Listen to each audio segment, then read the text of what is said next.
আজকে দুপুরে কি রান্না করছি, একদম ঝিঙে আলু দিয়ে একটা তরকারি করছি, একদম অল্প মশলা দিয়ে, আদা ছাড়া আর একদম লঙ্কার গুঁড়ো ছাড়া।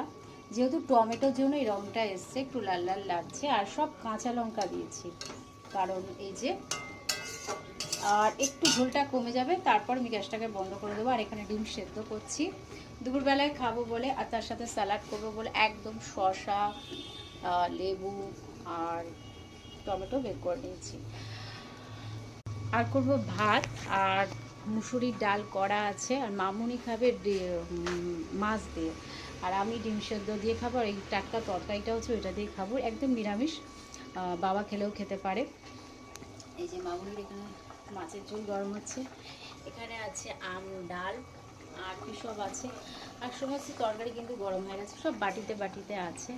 তো এই হচ্ছে আমাদের দুপুরবেলার খাবার দাবার। আর ভাতটা আমার করলে হয়ে যাবে, আর আমার ফ্রিজে একটু ডাল সেদ্ধ করা আছে, সেই ডাল সেদ্ধটাকে বের করে নেবো। আর গরমে কিচ্ছু ভালো লাগছে না। আর সাথে আছে টক দই, যেটা আমার মানে প্রত্যেক দিন লাগে টক দই, সেটা ছাড়া ভালো লাগে না খেতে। তো এই হচ্ছে ব্যাপার। আর কালকে যেহেতু মাছ খেয়েছি, তো আর এখন মাছ খাবো না, কারণ এই গরমে মাছ মাংস কিচ্ছু ভালো লাগছে না। ডিমটা খাওয়া উচিত না, কিন্তু কিছু তো খেতে হবে। আর ডিম না খেলে মনে হয় সারাদিন আমি কিচ্ছু খাইনি।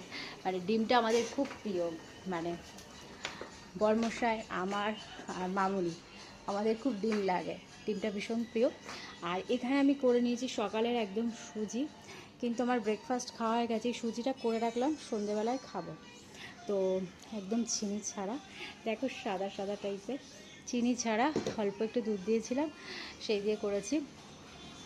আর ভাতটা করে নেবো, তাহলে আমার মোটামুটি রান্না কমপ্লিট হয়ে যায়। আর গরমে না কিচ্ছু ভালো লাগছে না। এখন ঘড়ির কাঁটা বাজে 12টা 5, দেখি 12:30টার মধ্যে আমি কমপ্লিট করার চেষ্টা করছি। চলো কমপ্লিট করে তারপর দেখাবো। তো রান্না পুরোপুরি কমপ্লিট। এই যে ঝিঙে আলু তার চেহারা এসছে একদম, আর একটু শুকনো শুকনো করেছিলাম, কিন্তু খুব একটু ঝোল আছে, কিন্তু তা না, মানে অল্পই ঝোলটা আছে। আর এখানে আমার সেই চচ্চড়িটা আজকে শেষ করতে হবে। আর এখানে ডাল সেদ্ধ করা, একদম মুসুরির ডাল, আর এখানে গরম গরম ভাত। আজকে ভাত যেটা হয়েছে দুপুরের জন্য রাতে হবে, তা মোটামুটি আমাদের সবার হয়ে যাবে। একটা ডিম সেদ্ধ আছে। তো চলো এখনকার মধ্যে ভিডিওটাকে এন্ড করি। ঠিক 12:30টার মধ্যে আমার কিন্তু কমপ্লিট হয়ে গেছে। তো আর প্রচণ্ড ঘামছে, এত কষ্ট হচ্ছে না, খুব কষ্ট হয়ে যাচ্ছে। তো যাই হোক, এখনকার মধ্যে ভিডিওটা এন্ড করলাম। দেখো 12:30 পুরো। তো চলো এখন